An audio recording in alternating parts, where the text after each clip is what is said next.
दोस्तों, पिछले हफ्ते आपने देखा कि 31 जुलाई को किस तरह से मेवाड़ यानी हरियाणा के अंदर दंगों को किया गया। आइए समझते हैं शुरू से किस तरह से इस दंगों की शुरुआत होती है।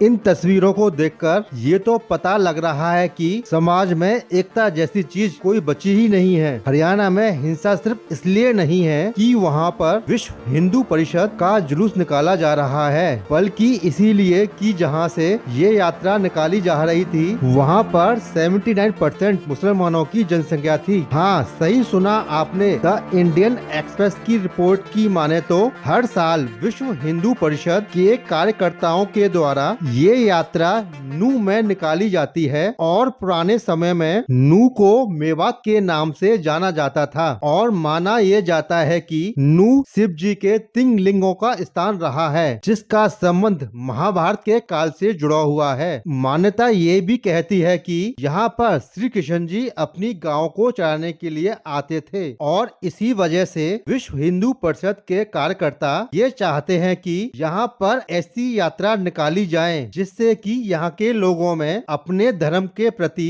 एक आस्था जुड़ी रहे। इस यात्रा में जो लोग शामिल रहते हैं वो कई मंदिर घूमते हैं, जैसे कि नलहार महादेव मंदिर, जराकेश्वर महादेव मंदिर और राधे कृष्ण का मंदिर। अब दोस्तों, अभी की घटनाओं पर वापस आए तो इस यात्रा में तकरीबन 25,000 लोग शामिल थे। सूत्रों का ये भी मानना है कि इसमें से कुछ लोग गुरु रक्षा दल के थे और कुछ बजरंग दल के थे और ये यात्रा शुरू हुई गुरुग्राम सिविल लाइन से और ये यात्रा जैसे ही नू तक पहुँचती है तो वहाँ पर लोगों ने हिंसा करना शुरू कर दिया। बताया ये जा रहा है कि सोमवार 31 जुलाई को यात्रा शुरू होने के बाद करीब 10 मिनट बाद हिंसा शुरू हुई। यात्रा के दौरान ही दूसरे समुदाय के लोगों ने यात्रा में शामिल लोगों पर पत्थरबाजी शुरू कर दी, जिससे कुछ लोग डर कर भाग गए और करीब 2500 लोगों ने शिव मंदिर के अंदर शरण ली हुई थी और इन्हीं तमाम कारणों से विवाद शुरू हुआ। इस हिंसा में 2 होमगार्ड, एक डीएसपी अपनी जान गंवा बैठे और तकरीबन 200 से ज्यादा लोग घायल हैं और ये हिंसा हरियाणा के गुरुग्राम से शुरू होते हुए सोहना मेवात तक फैल चुकी है। फिलहाल गुरुग्राम में इंटरनेट की सेवा बंद कर दी गई है। अब आपको ये जानना जरूरी है, विश्व हिंदू परिषद इसे ऑर्गेनाइज करता है, जिसमें मुख्य 2 दल थे, गुरु रक्षा दल और बजरंग दल, और साथ में इसकी सुरक्षा के लिए पुलिस को भी साथ में रखा जाता है कि कोई भी अप्रिय घटना ना हो पाए। इसके बावजूद भी वहाँ पर कुछ दंगाइयों ने, यानी कि कुछ जगह तो बहुत सारे दंगाइयों ने इसकी रक्षा को तोड़ने की कोशिश की, जिसे गुरुग्राम से लेकर नू तक के लिए मान्यता दी जाती है। और उसी दौरान पर बहुत सारे दंगाइयों ने यहाँ पर आके के जो है पत्थरबाजी की और गोलीबाजी भी की।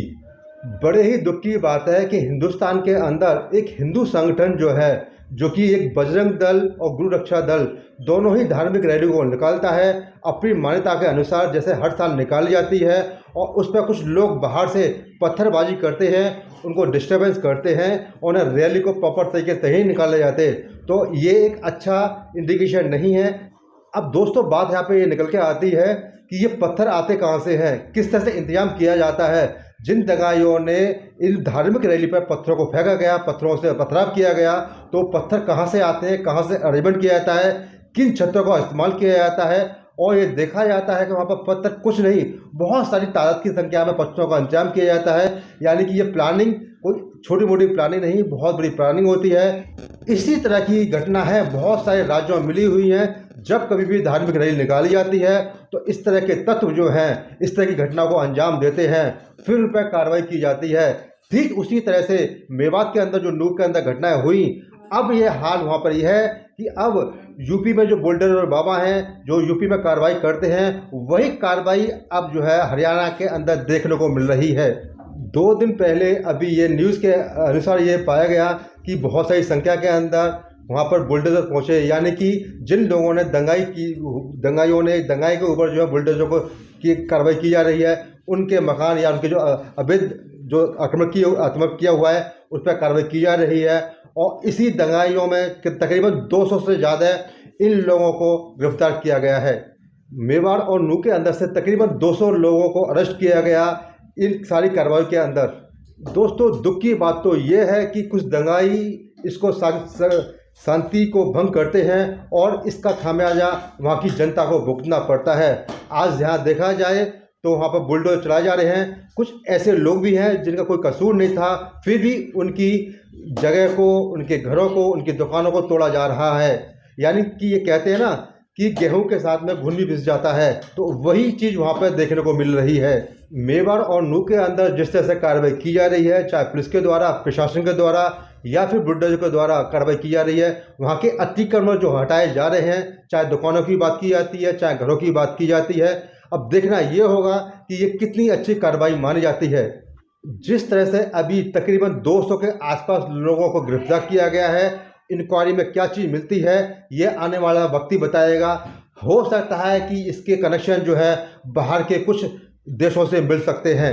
अब आपको यहाँ बताने चाहेंगे कि जिस तरह से यूपी के अंदर, उत्तर प्रदेश के अंदर योगी आदित्यनाथ जी ने जिस तरह से कार्रवाई की हुई है, जिस तरह से दंगाइयों के ऊपर काबू पाया है और अपराधियों की कमर तोड़ी है और वहाँ पर शांति बहाल की है, क्या इसी तर्ज पर हरियाणा चलने वाला है?